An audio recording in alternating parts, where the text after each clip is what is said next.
አልሰኛው ምን ፈለገሽ? ችግር የለውም መድብልዬ፣ አብሬክ ብተኛ ችግር አለው? ሰክሯል ብለሽ ነው? አልሰከረም። አይ አይደለም፣ እንዲሁ ካንተ ጋር አብሬ በተኛት ናፍቆኝ ነው። ቁጭ በይ ቁጭ።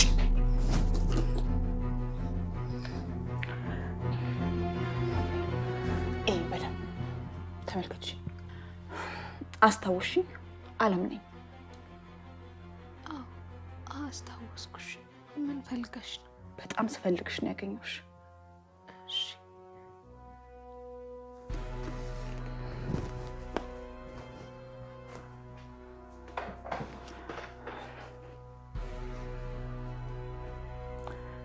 እስኪ ንገሪኝ፣ ሀሳብሽ ምንድን ነው? ፍላጎትሽ ምንድን ነው? እቅድሽስ ምንድን ነው? እርግጠኛ ነሽ? አዎ። ትገድኝ ትችያለሽ? ለምን ህይወት አልዘራብሽም? አይ አልሞትሽም። እኔ አንድ ትልቅ ስራ ልስጥሽ።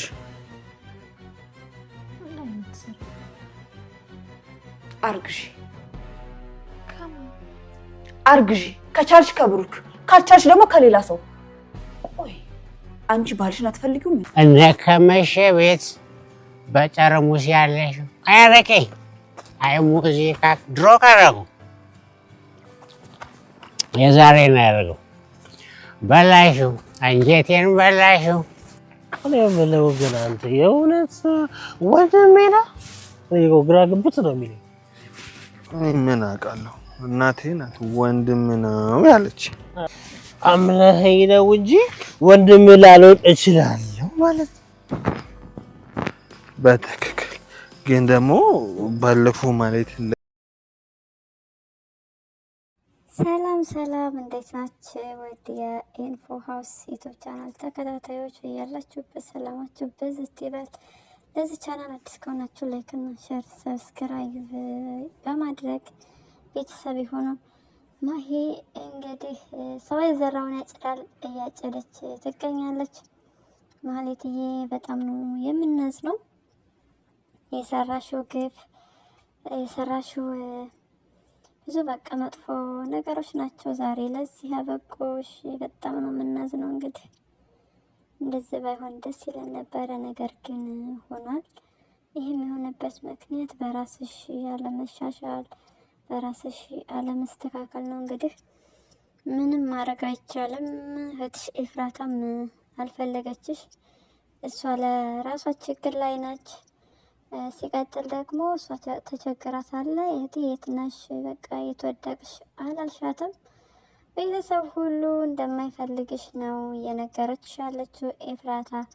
ምክንያቱም ስትሰሪው የነበረው ስራ ሁሉ ለቤተሰብም በቃ የሚያሳፍር ስለነበረ ስላሳፈርሻቸው ነው። አንደኛ ነገር ከባልሽ ጓደኛ ጋር የማጋጥሽ፣ ከዛ ደግሞ የእርቃን ቪዲዮ ወጥቶብሻል። በቃ ቢያንስ ያ ራሱ በጣም በቂ ነገር ነበር። ያ ራሱ በቃ እንድትመለሽ እንድትሻሻይ የሚያደርግሽ ነገር ነበር። ላንቺ ግን ጭራሽ እንደ ጥሩ ነገር የመሰለሽ ይባስ እያጠፋሽ ነው የሄድሽው። ነገር ግን አሁን ላይ በሚያሳዝን ሁኔታ ላይ ነው የምትገኘው። እንግዲህ ምን ማድረግ ይቻላል? ያው ሰው የዘራውን ያጭዳል። ምሳሌን በጣም ታሰቃያት ነበር። እንደዚሁም ቅድስትን ከኤፍራታ ጋር ሆናችሁ እግርሽን እንድታጥብሽ ብቻ ብዙ ነገር በቃ ትተሽ ውጪ ብር ልስጥሽ እያልሽ ትደልያት ነበረ። ነገር ግን አሁን ቅድስት ያን ሁሉ ችግር ችላ ታግሳ ስላለፈች የባልሽ ሚስት ሆናለች። ወደድሽም ጠላሽም። ብሩክን ደግሞ እንደገደልሽው አልቀረም። ብሩክ እድሜ ለመድብል ጀግናው። መድብል እውነት በቃ ትለያለህ፣ ኩራታችን ነህ። በጣም ነው የምትለይ። በቃ እድሜ ለመድብል። እንግዲህ ድኗል፣ ብሩክ ድኗል። መዳኑን ቅድስት አይታለች፣ በቃ ደንግጣለችም፣ ደስ ብሏታል። ቅድስትዬ እንኳን ደስ አለሽ፣ ብሩክ ድኗል። እንደዳነ እሱ አያውቅም። እንግዲህ ምንድነው ያዳነው? ጎበዝ እስኪ ገምቱ።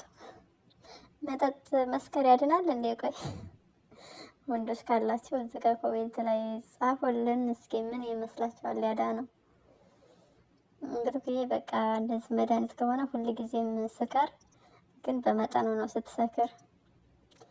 ያው ዶክተር መጠጣት ጠጣ ብሎኛል ምናምን ስትል ነበረ እና ስካራችሁ ራሱ ፈታ ያደርጋል።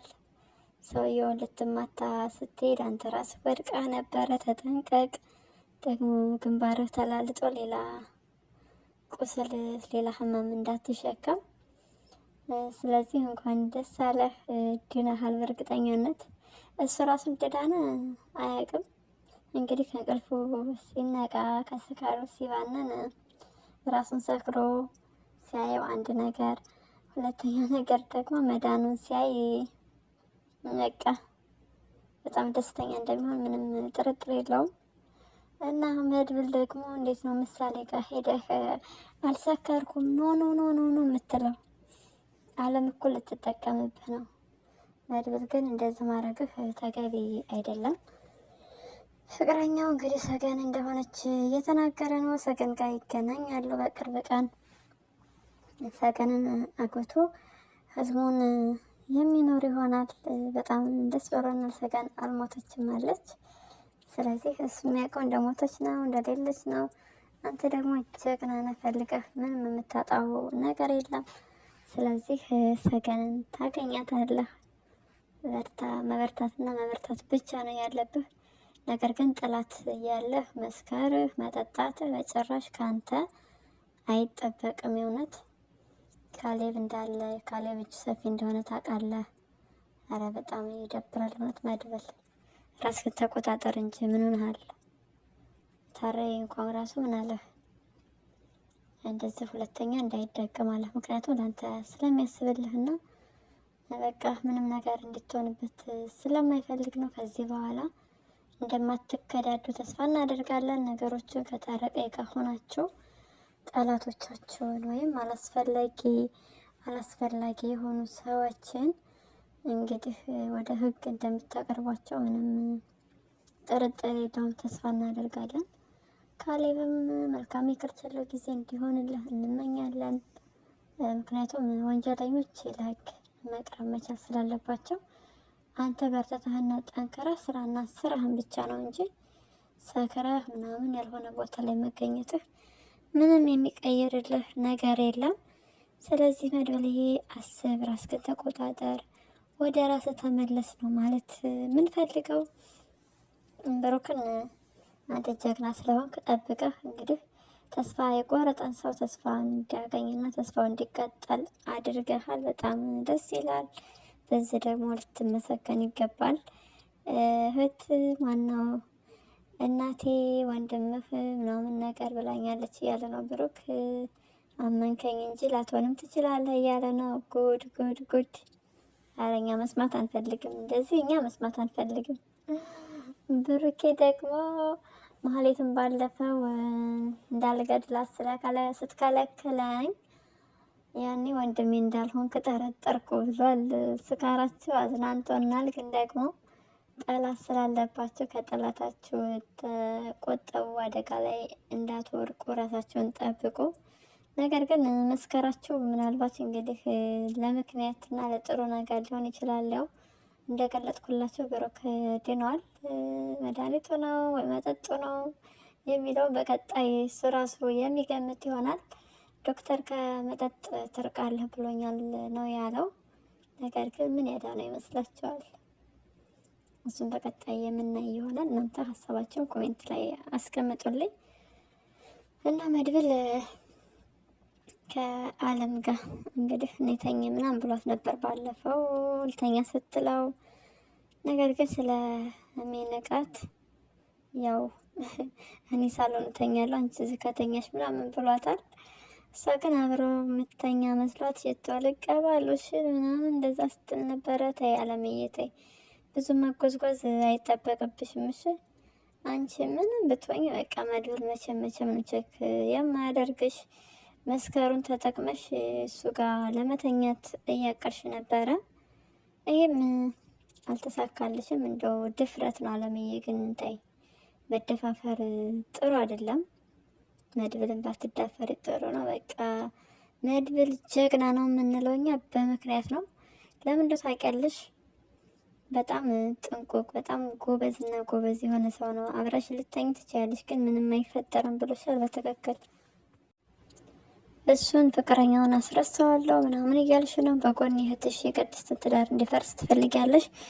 በጎን ደግሞ አንቺ መድብልን ለማግባትም ሆነ ለማሳሳት ልጅ በወልድለት ይፈልገኛል ምናምን አይነት ነገር እቅዳለሽ ነው። በጭራሽ እንደዛ በጭራሽ። አንደኛ አይሳካልሽም፣ ከሱ ማርገዝ አችም እንዳማረሽ ይቀራል።